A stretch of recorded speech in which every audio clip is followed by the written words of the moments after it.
You really have to know what it is that you're arguing about. There's no other way to say it. Okay, we're going to open this, we're going to close, we're going to try our best to listen more than we speak. People will project that they're upset about something, but in reality, it's something deeper. That's why we were arguing. Hey, my name is Destiny. Welcome back to my channel. And today I will be teaching you how to argue. Now, the reason why I decided to make this video is because I've not only experienced in my life, but seen other people go through bad arguments.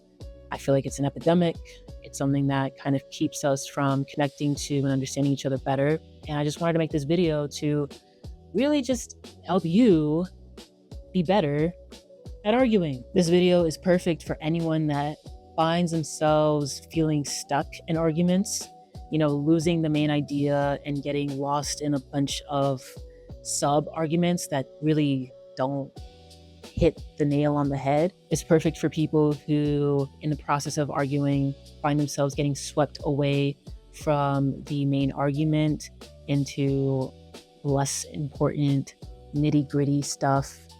It's perfect for anyone who feels like they are constantly at this battle of trying to prove who's right and who's wrong rather than attacking the issue at hand. And lastly, this is for people who value reaching common ground and understanding with the person they're arguing with rather than winning the argument. This is kind of where the gotcha or clickbait kind of comes into play, because really a good argument isn't an argument. It's more of a discussion, dialogue. And that's what this video is going to be about. So when I say this is how you argue, I'm really going to teach you how to have proper dialogue, because that is actually how you move forward and reach something worthwhile. All right, so why should you listen to me? Well, let me tell you a little bit about my background. I have 12 years of experience attending Catholic schools. And the reason why that's relevant is because while I was attending Catholic schools from, say, the first grade to senior year of high school, I found myself in a lot of debates, a lot of discussions about religious dogma, about things like abortion and other social issues, and then, of course, politics. And I was in these discussions, these debates, not just with my fellow students, but with teachers and priests and nuns. They're usually my teachers and the priests. High school is a very, very active time in my development. Not only that, but I was raised in a Nigerian household. And if you know anything about Nigerian households, or maybe like immigrant households in general, maybe it's the same for you, but I basically had to fight for my right to do anything fun. Every single time. I had to always present my case as to why I was deserving of going out. So you kind of just learn how to do things. I guess a lot of you kind of just learn how to navigate situations verbally. And lastly, I'd say, like, being an introvert and also an only child, always kind of being around adults, I really learned how to observe other people and kind of just learn to listen to people, reading other people, down to like the most minuscule of nonverbal cues, like when someone loses interest, when someone's slightly offended, things like that I feel it's helped me in other areas of my life. That being said, let me use what I've learned to help you. Ultimately, we want to make arguing go from a me versus you problem to an us versus the problem. You know what I'm saying here? All right, so I have a few simple steps, and to kind of help these steps hit home, I will be using an argument from my life. As an example, the argument that I'll be using is from when I was in high school. I used to argue with my mom a lot about going to church because I didn't want to go to church. That will be the example I'm using in each and every step, kind of to just serve as an example. So here we go with step number 1. Know why you're arguing. You really have to know what it is that you're arguing about. There's no other way to say it. I mean, what are we doing here? What is the thesis statement of the argument? Is this even worth my time? And this is kind of where I would say there's a prerequisite that comes into play, and that's mindfulness. It's just the ability to kind of center yourself a bit and kind of take yourself out of the situation, remove the emotions, remove every kind of biological feeling that you feel rising up inside you in an argument, kind of take all that way, take a step back and say, what are we doing here? How did we get here?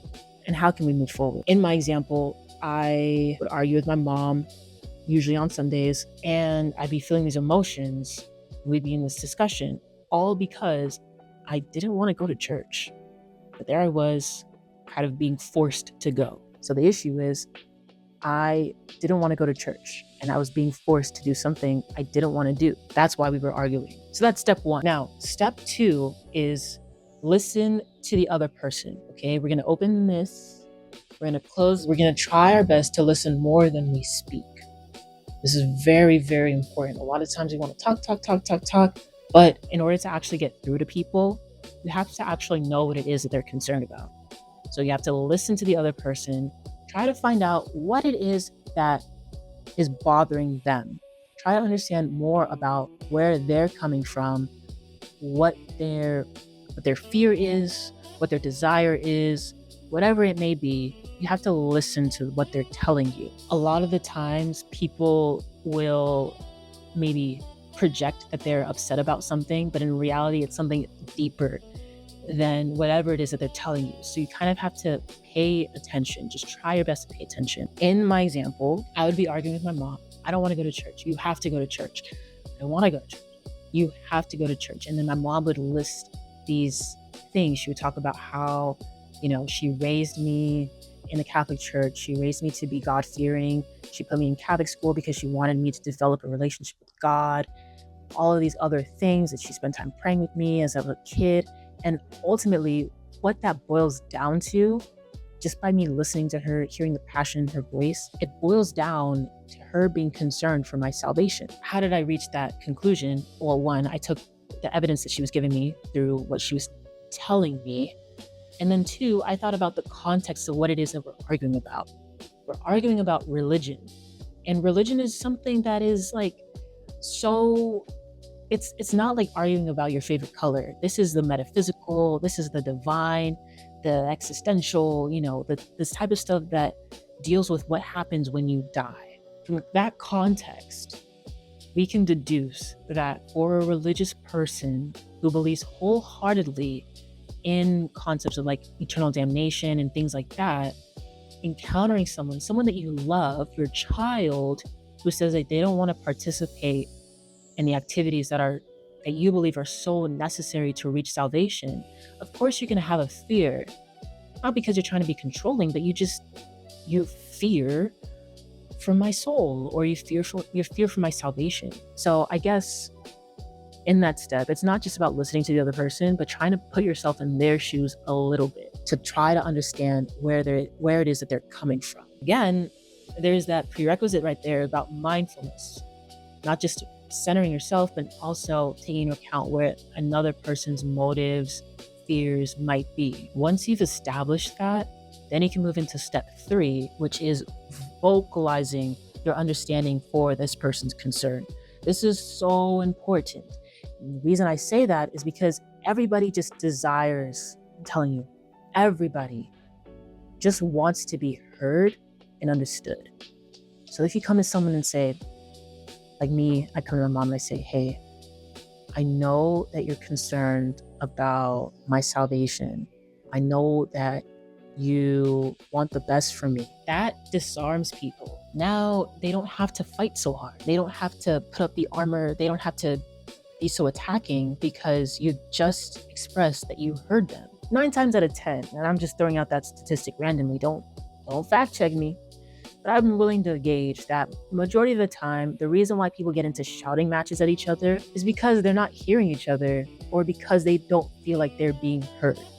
So that's why they end up shouting. By vocalizing your understanding of this person's concern, you've not only disarmed them, you are de-escalating the situation, and you're also showing respect, which ideally can be returned. But also now, which I think is most important, is that now we can be vulnerable about the issues that are hard hitting to us. We can be vulnerable about what our actual concerns are. And you do it respectfully, which ideally should be returned, because now we're going to go into step 4, which is presenting your concern.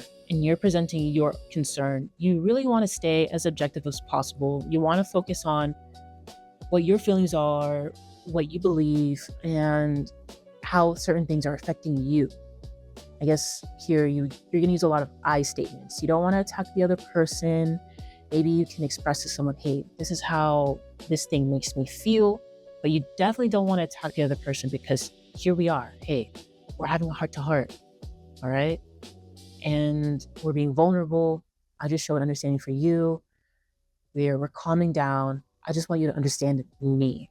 Okay. So we want to keep it at that level, keep it respectful. What I would do at this stage is explain, hey, one of the reasons I don't want to go to church, I don't understand why I need to, why it's a requirement. I don't see anywhere in the Bible where it mandates having to go to church on Sundays. I believe that I could still follow, or I could still be God-fearing without going to church. So once you've reached this step, I mean, you can pretty much congratulate yourself, because you're not arguing anymore. You're having a dialogue. We did it. We got here to dialogue. You've reached it, you've made it. And now it's smooth sailing from here, because we're having a heart-to-heart.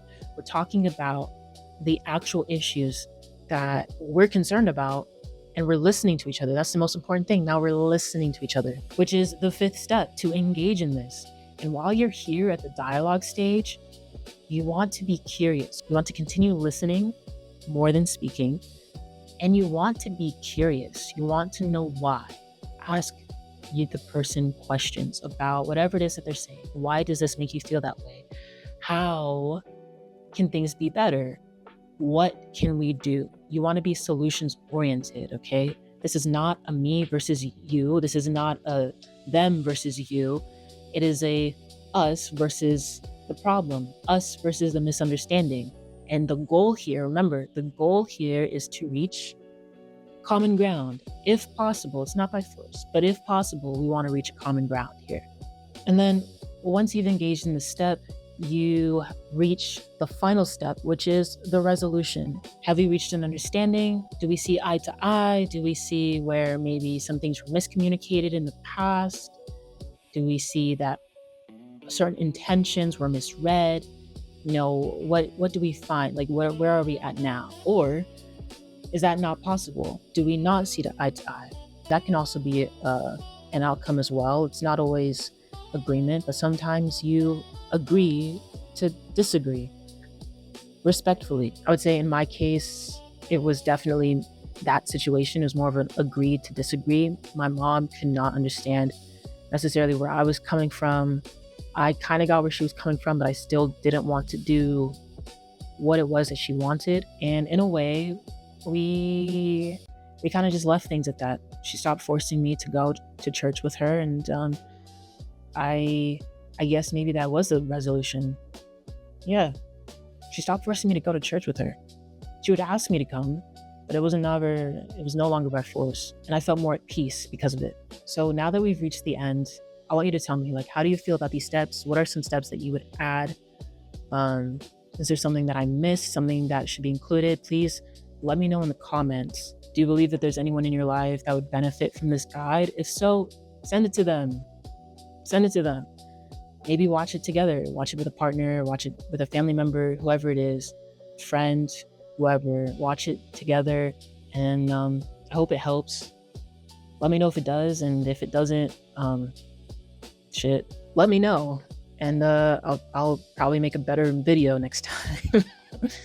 But I really appreciate you for watching. My name is Destiny. I'm a writer on Substack, overall creative. You can follow me on Instagram. Find my writing on Substack at Destiny Writes. Thank you for pressing the like button. Thank you for subscribing. Thank you for leaving a comment. Excited to engage with you, and I'll see you in the next video.